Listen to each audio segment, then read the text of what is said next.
श्री हनुमान चालीसा का आरंभ होता है गुरु वंदना से।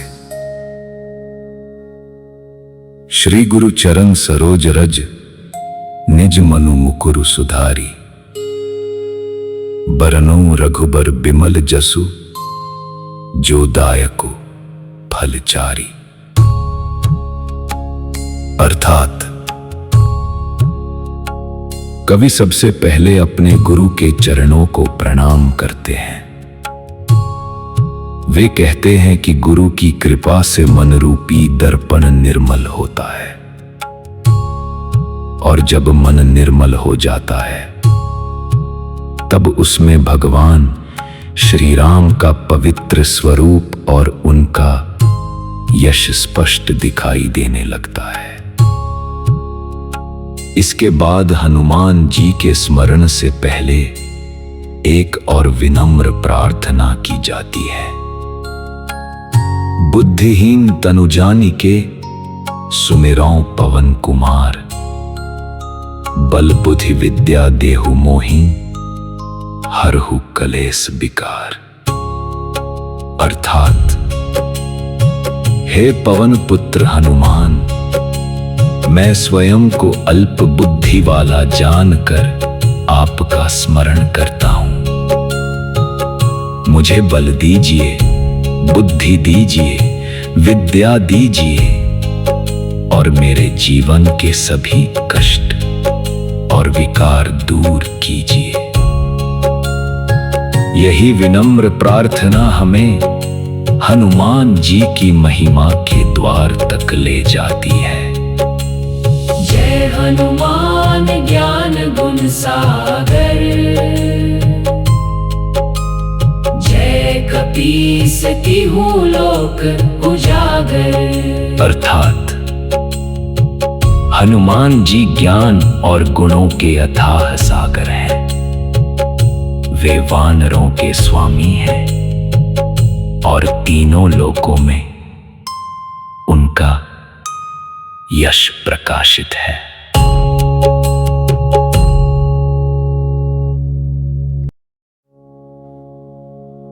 हनुमान जी की महिमा का वर्णन आगे बढ़ता है। रामदूत अतुलित बलधामा, अंजनी पुत्र पवन सुत नामा। अर्थात हनुमान जी भगवान श्री राम के परम दूत हैं। वे अतुलनीय शक्ति और सामर्थ्य के धाम हैं। वे माता अंजनी के पुत्र हैं और पवन पुत्र के नाम से भी जाने जाते हैं। उनका जीवन हमें बताता है कि सच्ची शक्ति केवल शरीर के बल में नहीं, बल्कि भक्ति, सेवा और समर्पण में होती है। आगे चौपाई में हनुमान जी के पराक्रम और उनके अद्भुत स्वभाव का वर्णन मिलता है। महावीर विक्रम बजरंगी, कुमति निवार सुमति के संगी। अर्थात हनुमान जी महान वीर हैं, अपार पराक्रम से संपन्न हैं। वे हमारे मन की बुरी बुद्धि और नकारात्मक विचारों को दूर करने वाले हैं और सद्बुद्धि का साथ देने वाले हैं। जब मन भ्रमित हो, जब विचारों में अंधकार हो, तब हनुमान जी का स्मरण हमें सही मार्ग की ओर ले जाता है। अब चालीसा हनुमान जी के दिव्य स्वरूप का वर्णन करती है। कंचन बरन बिराज सुबेसा, कानन कुंडल कुंचित केसा। अर्थात हनुमान जी का शरीर स्वर्ण के समान तेजस्वी है। वे सुंदर वस्त्र धारण करते हैं, उनके कानों में कुंडल सुशोभित हैं। और उनके घुंघराले केश उनके दिव्य स्वरूप को और भी मनोहारी बनाते हैं। उनका यह स्वरूप केवल बाहरी सुंदरता का प्रतीक नहीं, बल्कि उनके भीतर के तेज, शक्ति और पवित्रता का भी प्रतीक है। हनुमान जी के हाथों में उनकी शक्ति और सेवा का प्रतीक दिखाई देता है। हाथ वज्र और ध्वजा बिराजे, कांधे मूंज जनेऊ साजे। अर्थात उनके हाथों में वज्र और ध्वजा सुशोभित है और उनके कंधे पर मूंज का जनेऊ शोभा देता है। हनुमान जी का प्रत्येक स्वरूप हमें साहस, कर्तव्य और धर्म के मार्ग पर चलने की प्रेरणा देता है। यही कारण है कि भक्त जब हनुमान जी का स्मरण करते हैं तो उनके भीतर भी साहस और विश्वास जाग उठता है।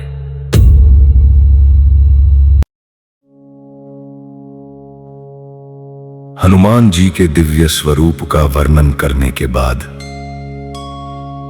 अब चालीसा हमें उनके तेज, ज्ञान और श्री राम के प्रति उनकी अद्भुत सेवा भावना के बारे में बताती है। शंकर सुवन केसरी नंदन,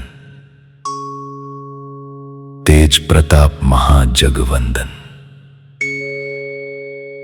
अर्थात हनुमान जी को भगवान शंकर का अंश और केसरी नंदन कहा गया है। उनका तेज और प्रताप इतना महान है कि संपूर्ण जगत उनका वंदन करता है।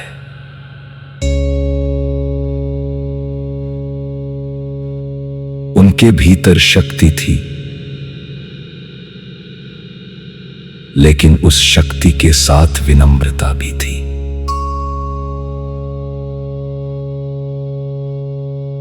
उनके भीतर ज्ञान था,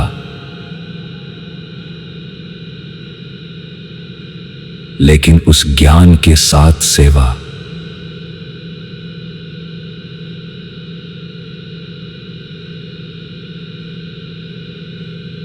और समर्पण भी था।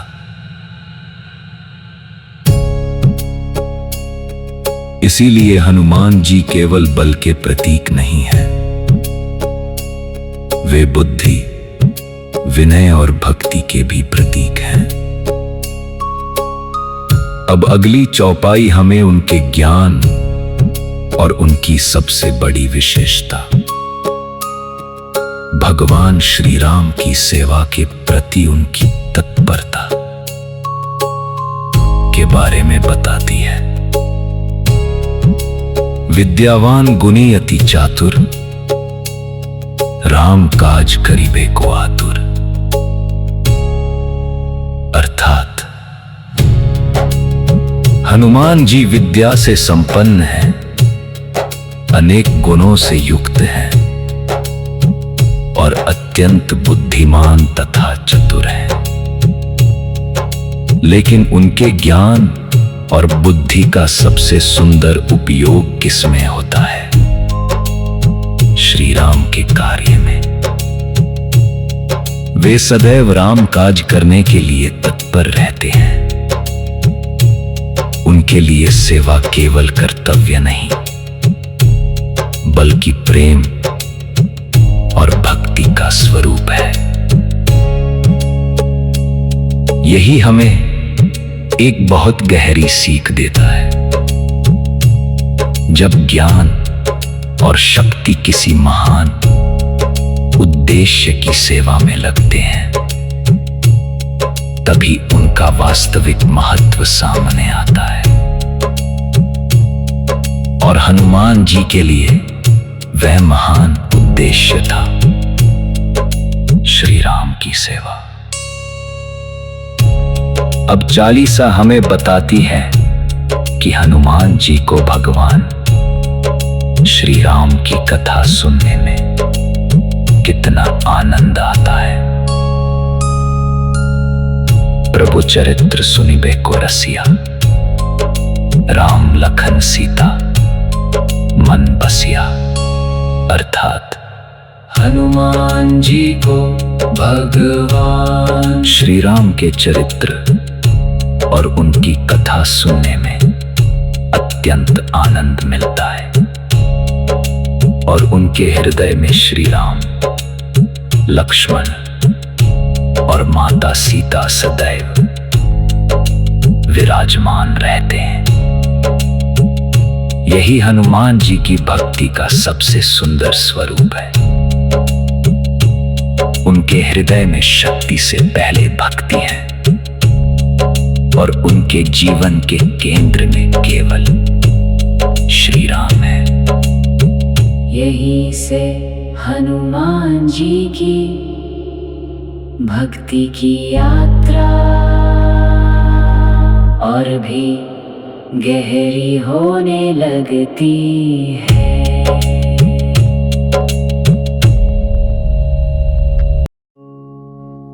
अब हनुमान जी की भक्ति और शक्ति की परीक्षा का समय आता है।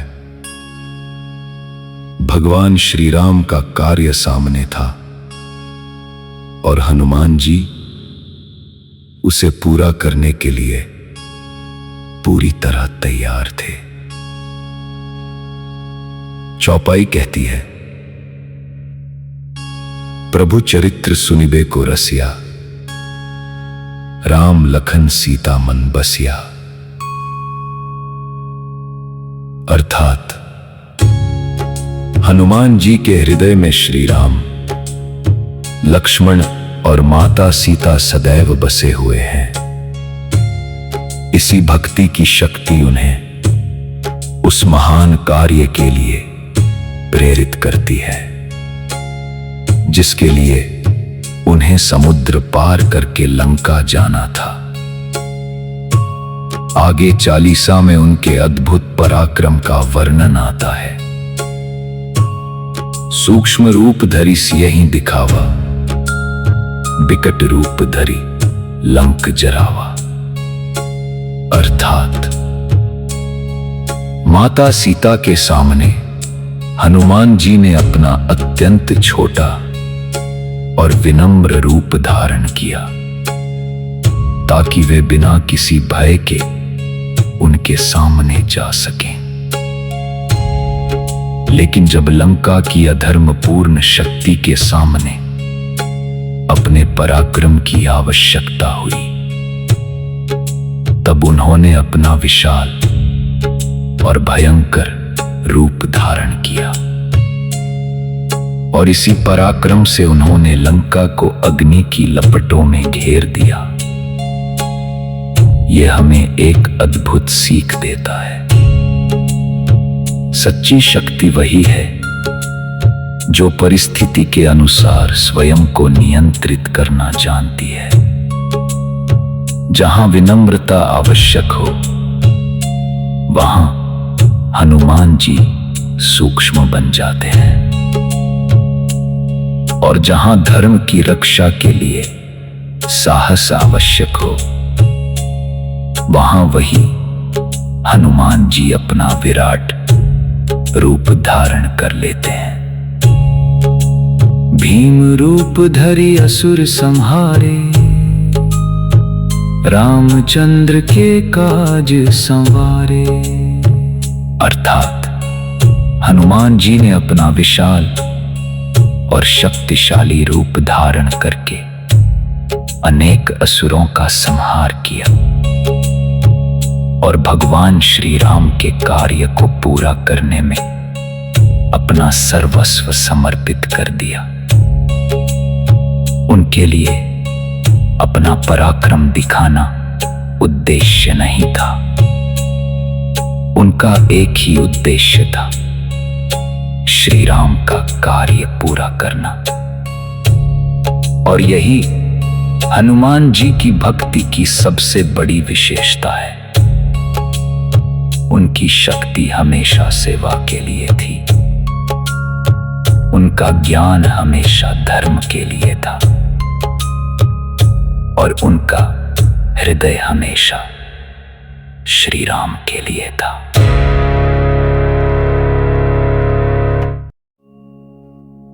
लंका में अप्यावहान कार्य पूरा करने के बाद हनुमान जी का एक ही उद्देश्य था, श्री राम की सेवा में निरंतर लगे रहना। लाए सजीवन लखन जी आए, श्रीर घुबीर हर्षि उर लाए। अर्थात जब युद्ध के दौरान लक्ष्मण जी मूर्छित हो गए, तब उनके प्राण बचाने के लिए संजीवनी बूटी की आवश्यकता थी। हनुमान जी उस औषधि की खोज में निकल पड़े। जब वे उसे पहचान नहीं सके तो पूरा पर्वत ही उठा लाए। उनकी भक्ति में असंभव जैसा कोई शब्द नहीं था। और जब लक्ष्मण जी के प्राण बच गए तो श्री राम ने प्रेम और कृतज्ञता से हनुमान जी को अपने हृदय से लगा लिया। यह प्रसंग हमें बताता है कि सच्ची सेवा में केवल सामर्थ्य नहीं बल्कि समर्पण भी आवश्यक है। रघुपति कीन्ही बहुत बड़ाई, तुम मम प्रिय भरत ही संभाई। अर्थात भगवान श्री राम ने हनुमान जी की बहुत प्रशंसा की। उन्होंने कहा कि हनुमान जी उन्हें अपने भाई भरत के समान प्रिय हैं।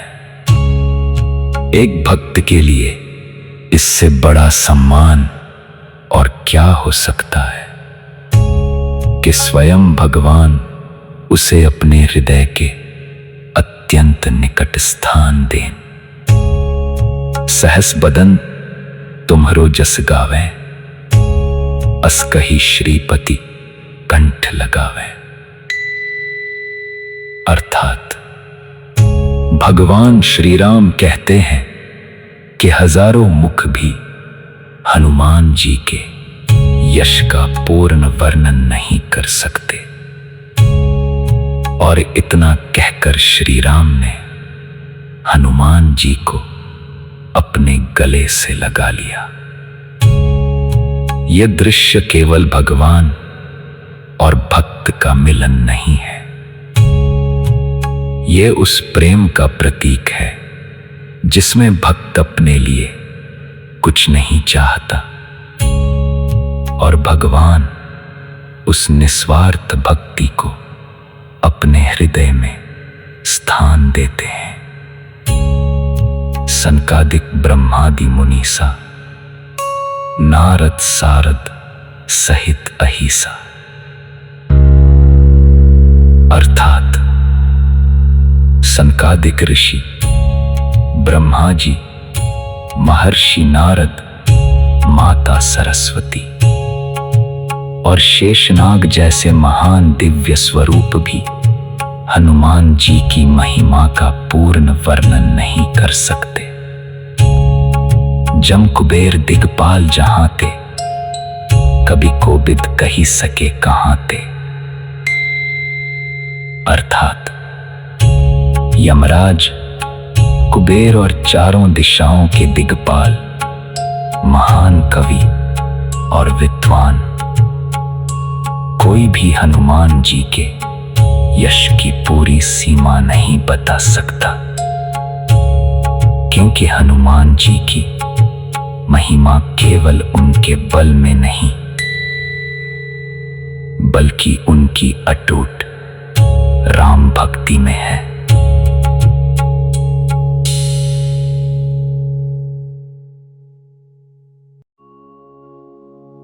हनुमान जी की महिमा का वर्णन करते हुए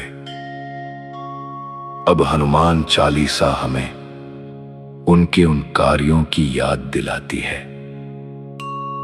जिनमें उन्होंने धर्म और भगवान श्री राम के कार्य को आगे बढ़ाया। तुम उपकार सुग्रीव ही कीन्हा, राम मिलाए राजपद दीन्हा।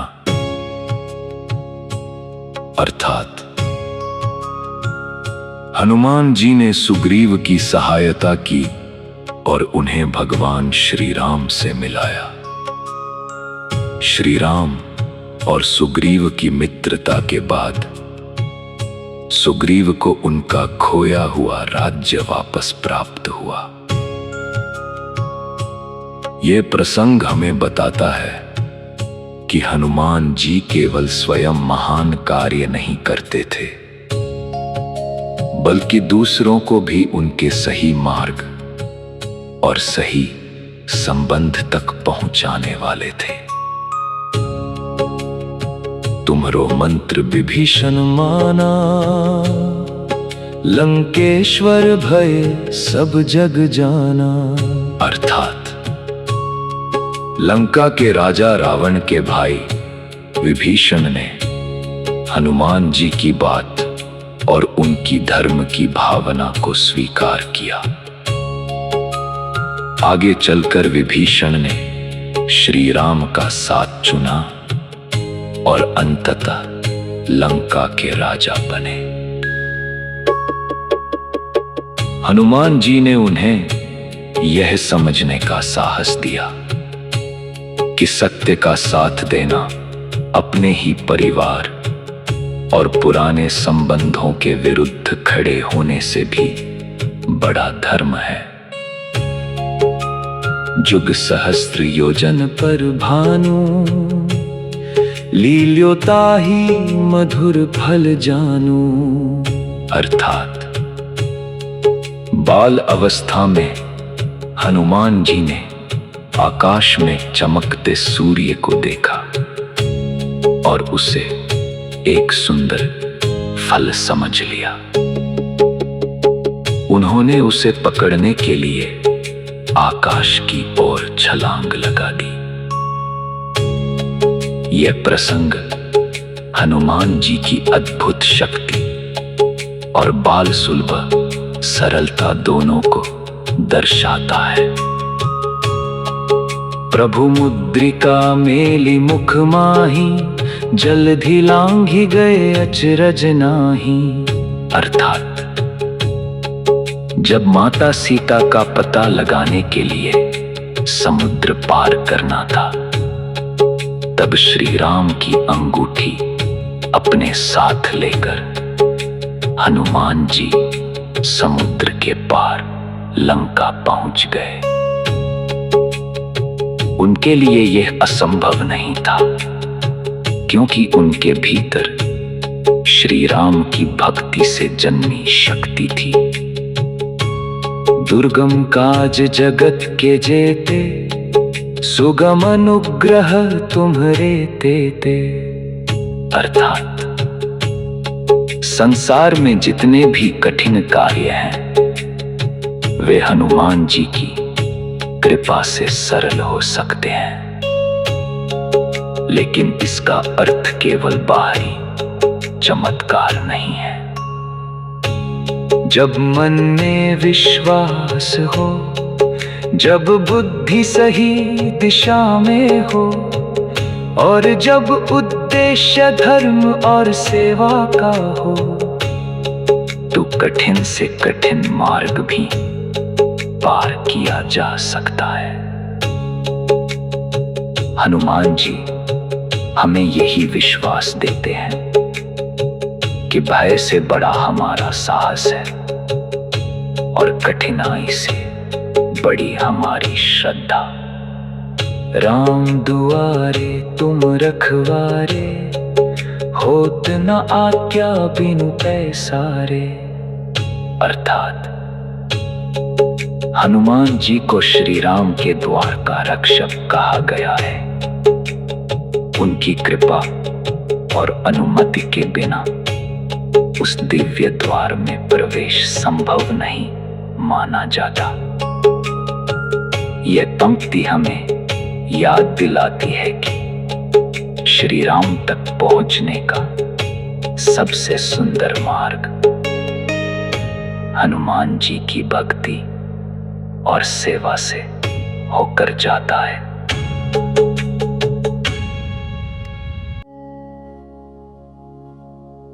हनुमान जी की महिमा अब उस रूप में सामने आती है जिसके कारण भक्त उन्हें संकट मोचन कहकर पुकारते हैं। सब सुख लहे तुम्हारी सरना, तुम रक्षक काहू को डरना। अर्थात जो भक्त हनुमान जी की शरण में आता है वह उनके संरक्षण और कृपा का अनुभव करता है। जब मन में भय हो, जब जीवन में कठिनाइयां हो, तब हनुमान जी का स्मरण मन को साहस देता है। आपन तेज सम्हारो आपे, तीनों लोक हाँकते कांपे। अर्थात हनुमान जी अपनी अपार शक्ति को स्वयं नियंत्रित रखते हैं। उनका पराक्रम इतना महान है कि तीनों लोक भी उनके तेज और गर्जना से कंपित हो उठते हैं। लेकिन यही उनकी सबसे बड़ी विशेषता है। इतनी शक्ति होने के बाद भी हनुमान जी उस शक्ति का उपयोग अहंकार के लिए नहीं करते। भूत पिशाच निकट नहीं आवे, महावीर जब नाम सुनावे। अर्थात जहां हनुमान जी का नाम श्रद्धा से लिया जाता है वहां भय और नकारात्मक शक्तियों का प्रभाव दूर होता है। ये केवल बाहरी भय की बात नहीं है। मन के भीतर छिपे डर, निराशा और असुरक्षा के सामने भी हनुमान जी का स्मरण हमें मजबूत बनाता है।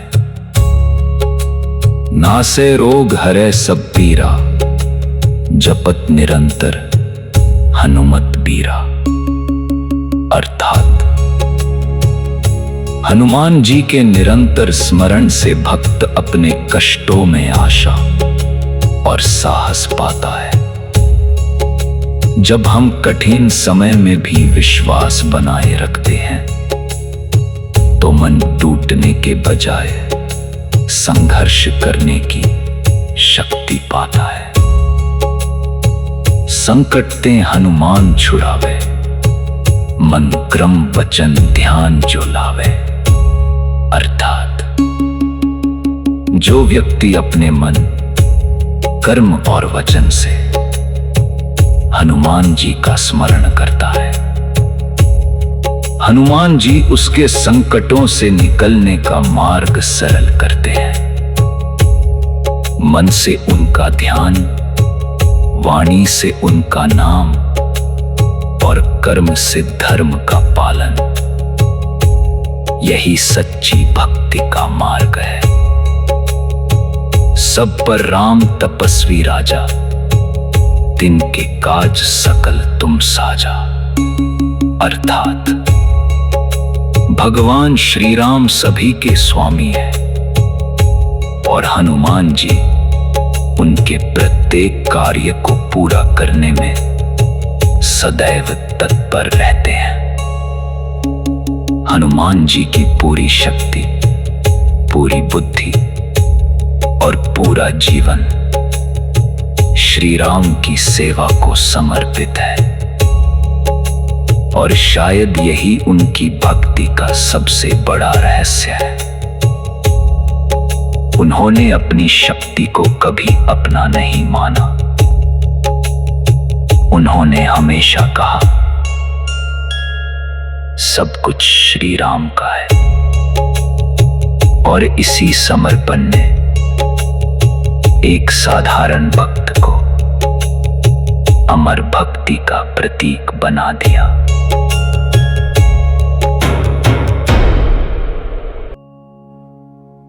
अब हनुमान जी की महिमा का वर्णन एक और सुंदर रूप में किया जाता है। और मनोरथ जो कोई लावे, सोई अमित जीवन फल पावे। अर्थात जो भक्त सच्ची श्रद्धा से हनुमान जी के सामने अपनी मनोकामना रखता है, उसे अपने जीवन में उस प्रार्थना का फल प्राप्त होने की आशा और विश्वास मिलता है। लेकिन हनुमान जी की भक्ति हमें केवल अपनी इच्छाएं पूरी करने की प्रेरणा नहीं देती, वो हमें यह भी सिखाती है कि हमारी इच्छाएं धर्म और कल्याण के मार्ग पर हों। अब चालीसा हनुमान जी के उस यश का वर्णन करती है जो केवल एक युग या एक स्थान तक सीमित नहीं है। चारों युग प्रताप तुम्हारा है प्रसिद्ध जगत उजियारा।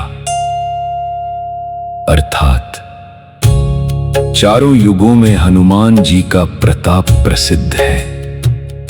उनकी महिमा संसार को प्रकाश देने वाली मानी गई है। समय बदलता है, युग बदलते हैं, लेकिन भक्ति और सेवा का आदर्श कभी पुराना नहीं होता। साधु संत के तुम रखवारे, असुर निकंदन राम दुलारे। अर्थात हनुमान जी साधु संतों के रक्षक हैं, अधर्म और असुरता का विनाश करने वाले हैं और भगवान श्री राम के अत्यंत प्रिय हैं। उनका जीवन हमें सिखाता है कि शक्ति का सबसे श्रेष्ठ उपयोग कमजोर और धर्म के मार्ग पर चलने वालों की रक्षा करना है। अष्ट सिद्धि नौ निधि के दाता, असबर दीन जान की माता। अर्थात हनुमान जी को अष्ट सिद्धियों और नौ निधियों का दाता कहा गया है। यह वरदान उन्हें माता जानकी से प्राप्त हुआ था। लेकिन हनुमान जी की सबसे बड़ी संपत्ति न कोई सिद्धि थी, न कोई धन। उनकी सबसे बड़ी संपत्ति थी श्री राम के चरणों में उनकी अटूट भक्ति। राम रसायन तुम्हारे पासा, सदा रहो रघुपति के दासा। अर्थात हनुमान जी के पास श्री राम के नाम का अमृत है और वे सदैव रघुनाथ जी के सेवक बने रहना चाहते हैं। यही हनुमान जी की भक्ति का सार है। उनके पास अपार शक्ति है, असीम ज्ञान है, अद्भुत सामर्थ्य है, लेकिन वे स्वयं को हमेशा श्री राम का सेवक ही मानते हैं। और शायद इसी विनम्रता ने हनुमान जी को भक्ति का सबसे महान प्रतीक बना दिया।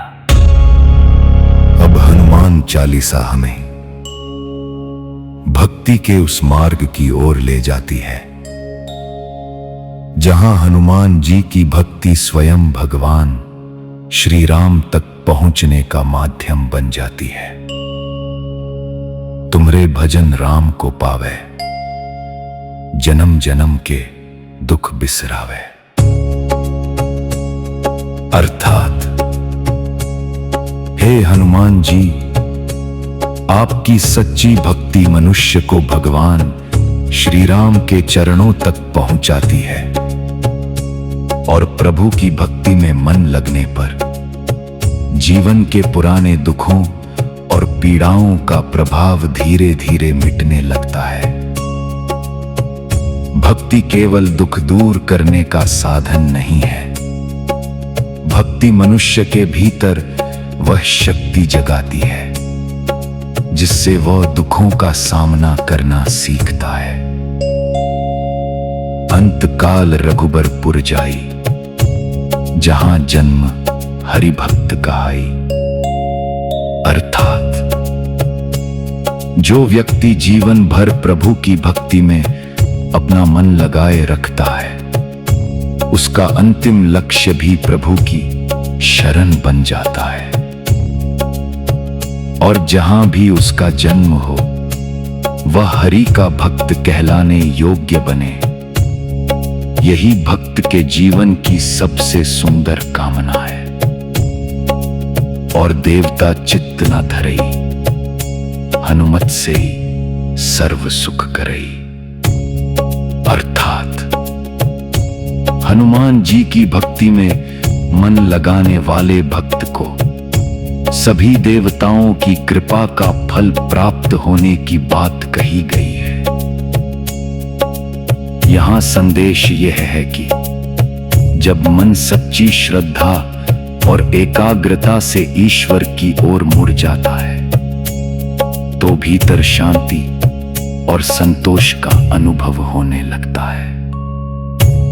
संकट कटे मिटे सब पीरा, जो सुमिरे हनुमत बलबीरा। अर्थात जो भक्त वीर हनुमान का श्रद्धा पूर्वक स्मरण करता है, उसके संकटों और पीड़ाओं का सामना करने की शक्ति बढ़ती है। हनुमान जी का स्मरण हमें याद दिलाता है, डर कितना भी बड़ा हो, विश्वास उससे बड़ा हो सकता है। जय जय जय हनुमान गोसाई, कृपा करहु गुरुदेव की नाई।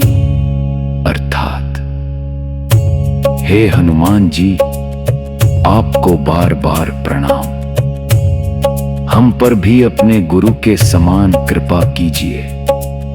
हमारे मन को सही दिशा दीजिए, हमारे भीतर साहस जगाइए और हमें धर्म तथा सत्य के मार्ग पर चलने की शक्ति दीजिए। जो 7 बार पाठ कर कोई, छूटहि बंदी महा सुख होई। अर्थात जो श्रद्धा और विश्वास के साथ हनुमान चालीसा का बार बार पाठ करता है, वह अपने जीवन के बंधनों से मुक्त होने और महान सुख प्राप्त करने की प्रेरणा पाता है। इन बंधनों का अर्थ केवल बाहरी कठिनाइयां नहीं है। भय, अहंकार, निराशा और मन की कमजोरियां भी ऐसे बंधन हो सकते हैं।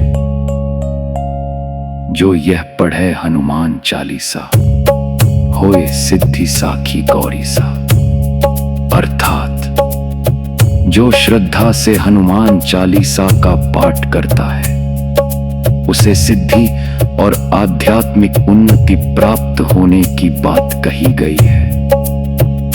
और इस कथन के साक्षी स्वयं भगवान शिव को माना गया है। अब चालीसा अपनी अंतिम चौपाई में एक अत्यंत विनम्र प्रार्थना के साथ पहुंचती है। तुलसीदास सदा हरिचेरा, कीजिए नाथ हृदय माहे डेरा। अर्थात गोस्वामी तुलसीदास स्वयं को भगवान का सेवक बताते हैं और अंत में हनुमान जी से प्रार्थना करते हैं, हे नाथ, मेरे हृदय में अपना निवास बना लीजिए। यही हनुमान चालीसा की सबसे सुंदर भावना है। असीम शक्ति होने के बाद भी हनुमान जी स्वयं को केवल प्रभु का सेवक मानते हैं। और शायद यही हमें उनकी सबसे बड़ी सीख देता है। शक्ति हो तो अहंकार नहीं, ज्ञान हो तो विनम्रता हो, और भक्ति हो तो वह पूर्ण समर्पण में बदल जाए।